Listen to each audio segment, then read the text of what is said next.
So, your first CD, I Get Wet. Yes. Okay. How do you think that started off your career as an artist? Started just fine.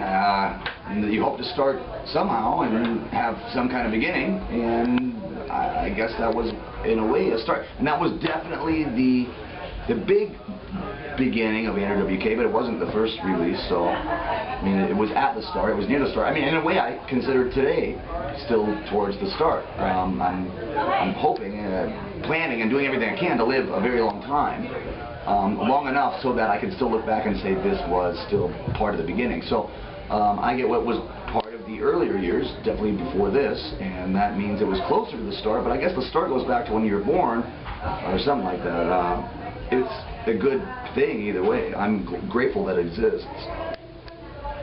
Well, listening to I Get Wet over and over, it's incredible to think that a CD like that can have such replay value. Because with albums these days, even back then, at start time, CDs just have some songs that are duds. With your CD, this is really opinionated, but it's just an incredible CD. It's listenable front, back, all the way. You're very kind. I appreciate that. You're very kind. I'm glad that you like the album enough to listen to it straight through. I mean, exactly. I understand what you're saying, because you could have an album where you love it, but then there's one song for some reason you want to skip it. You know, I've noticed many times the songs I sometimes, or usually would skip, turned out to become favorite songs later. Now that is a strange phenomenon that happens with music. You think you have your heart set on one thing, and then a few years later, the exact thing you didn't like ends up becoming your favorite thing. It's a very strange phenomenon, it really is. But the fact that you like the whole album, I am grateful for. Thank you. Really. It's almost to a point where you're an icon, and it's incredible to think of like that. And one of the things I want to talk on is I've recently seen you on Cartoon Network. Yes, of course. Had the good fortune of first meeting the Adult Swim folks and getting to participate in the Aqua Teen Hunger Force show, which was just, still is to me, amazing and mind-blowing. It was just, they replayed the episode the other day, and I got to appear as myself and sing a song called Party, Party, Party in honor, to help cheer up Frylock, basically, who was very, very ill in the episode. So we were there for a good cause, but just to get to make music with them and be a part of that show and animated and drawn by those artists, that really blew my mind, and that just started this great relationship with Adult Swim and Cartoon Network in general, which eventually led to me shooting my own pilot, hosting a show to see what that was like. And then they said, well, hey, he can host, well, let's put him with these teenagers and explosives. And when they told me about this concept, which is Destroy, Build, Destroy, that's the name of the show, and the concept, where you get two teams of teenagers, we're going to put Andrew in the middle, we're going to blow things up, and then we're going to blow things up again, and then we're going to blow them up even again at the end of the show. So 3 big explosions per show got me hooked. And I'm just very thankful I get to live this life, blowing things up, being on TV, partying hard. It's just, entertainment really is a great industry for me, but I think for anybody. The amount of fun and excitement that you can have in show business is pretty undeniable. Fantastic. How do you feel about Warped Tour? I feel very good about Warped Tour. How, this is it second time? Third? Second, doing the whole tour, exactly, and third, participating at all. In 2002, we primarily were doing the Ozfest tour. And we fortunately got to taste the Warped Tour by doing a few shows, just a handful of Warped Tour shows in 2002. We were blown away. We said this was amazing. So 2003, we were lucky enough to get to do the entire Warped Tour, and then now 7 years later to be invited back to be on the main stage and do the whole thing again. It's I wasn't sure we'd ever get to do it again. So this is just an incredible gift. It's motivating. It's inspiring. You learn so much from just the atmosphere, from the people that have seen it before, but the people who've never seen it. You cannot equate this opportunity to anything else, really, in show business. So the Warped Tour is unique and special for so many reasons, and again, we're just thankful. I just feel very grateful that we get to do this. I don't know why, but we are, and that's it. Since you said you're on the whole tour of this year, what are some of your, if not just one or two, favorite bands or acts to actually watch, and you have a privilege to watch?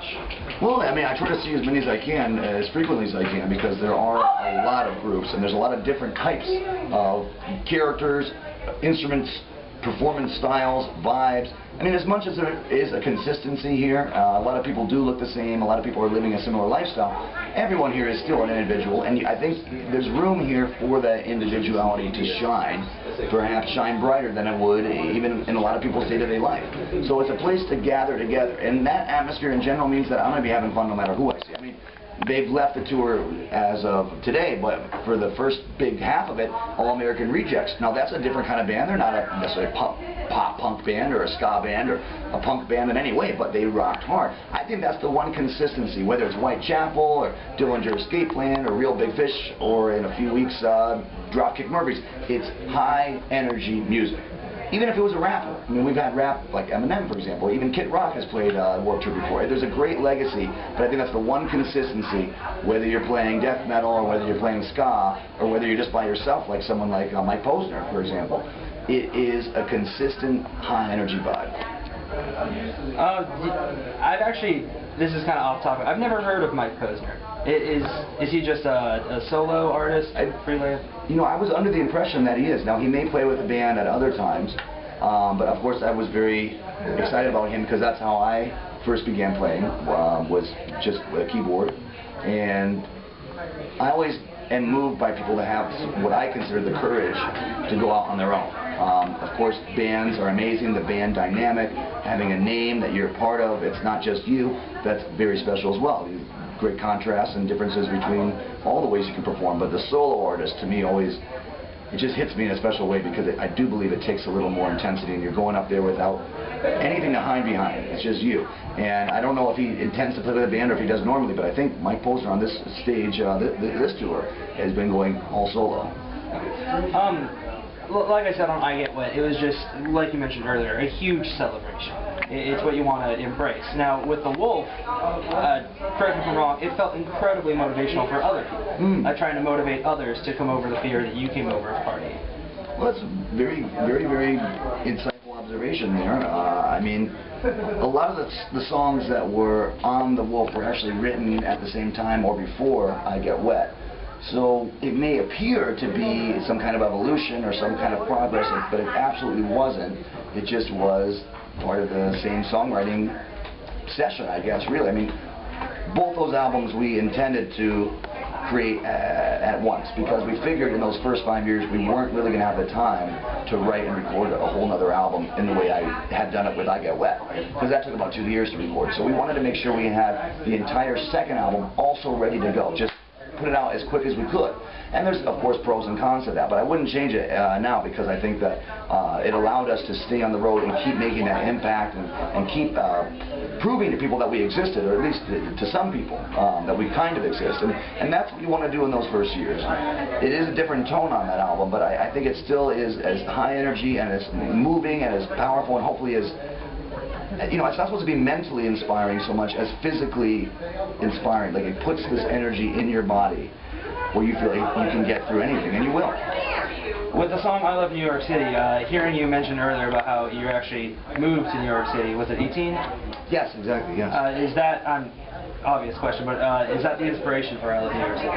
Just the realization of how great the city is when you moved? Absolutely, yeah, very simple song. It's about not just loving New York City, it's really loving wherever you are.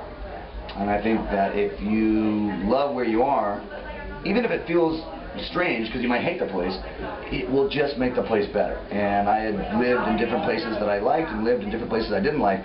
When I got to New York City, no matter how hard it was and how painful or difficult or just inconvenient or challenging it was to live there, I still could tell I loved it. And that's what I wanted to keep in mind at all times. It helped make getting through those long days a little, made it easier, because just going to the grocery store in New York is like a huge thing. It's a huge, huge deal. You don't drive your car and load up the groceries in the parking lot. It's like everything is 300 to 350 times as hard, including just simple things like getting groceries. And that, of course, is a challenge, but it's also its own reward, because when you move to New York, you have no option but to grow or die. If you don't grow, you'll die, or you'll just leave. And some people do, but those that stay there, they have to grow. If there is one person who hasn't heard your music and has never heard of you, just so she understands, it's going to be louder, more aggressive music versus maybe classical or jazz or even folk or something more mellow. I want her to understand it's going to be loud, and then I want them to understand that there's going to be those traditional instruments you hear, which is going to be electric guitar, electric bass, very passionate drumming with a lot of cymbals. The singing is going to be more aggressive, perhaps even screamed, some might call it, versus sung. But I think that's the best way I could sum it up. The music, it's rock and roll instrumentation. delivered with as much power and excitement as we can.